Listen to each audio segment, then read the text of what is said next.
Hello and welcome to Beyond Haunted UK. I'm Jamie, and in this first episode we're heading across the Atlantic to a quiet farmhouse in Rhode Island. It's one of the most famous hauntings in the world, and this is the real story behind The Conjuring. In 1971, Roger and Carolyn Perron moved into an old farmhouse in Harrisville with their 5 daughters. The home dated back to 1736. Creaking floors, wide wooden beams, and a cold stone cellar. It looked peaceful, but almost straight away, strange things began to happen. Keys went missing, the clocks stopped, and the rooms filled with the smell of something rotten. At night, the girls said they saw a woman in grey standing in their bedroom, just watching. Their mum Carolyn started keeping notes.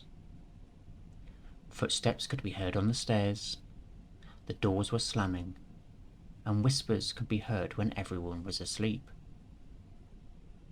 The locals spoke of a woman called Bathsheba Sherman, a 19th-century neighbour accused of witchcraft and child murder. Although nothing was ever proven, her name became tied to the house forever.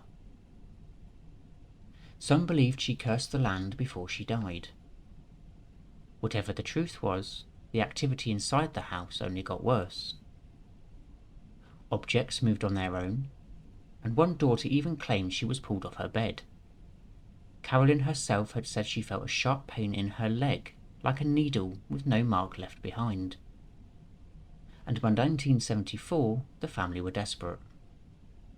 That's when they reached out to Ed and Lorraine Warren, the investigators who would later become famous worldwide.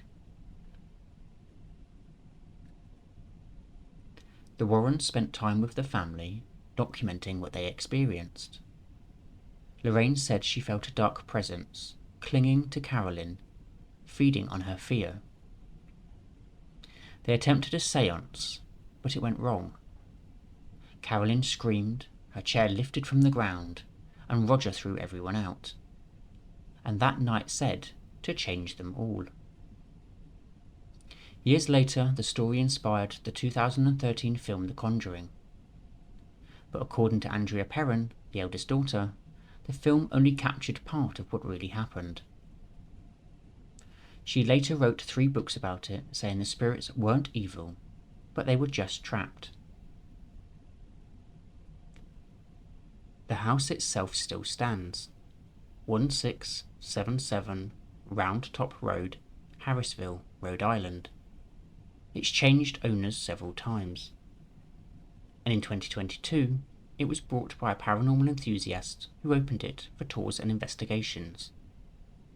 Recently, it was meant to go up for auction on Halloween this year, 2025, until a mystery buyer stepped in and cancelled the sale. So even now, more than 50 years later, its story continues. When you look at it today, the Conjuring House has become a tourist attraction, a place where people book tickets, film YouTube videos, and try to catch a glimpse of something unexplainable. And here's where my thoughts come in. As someone who believes in investigating these things properly, I sometimes wonder, when a location becomes commercialised, and when people visit it for entertainment, does it lose some of its credibility? Can we really still call it evidence when the site itself has become a business? And have we, in search of proof of the paranormal, turned genuine investigation into tourism? That's something I'll be exploring more throughout this series, where the line sits between science, story, and showmanship. If you enjoyed this episode, follow Beyond Haunted UK on Spotify and YouTube. Next time, we'll be back on British soil, for a haunting that mixes murder, mystery, and the unexplained. Thanks for listening, and as always, keep the lights on.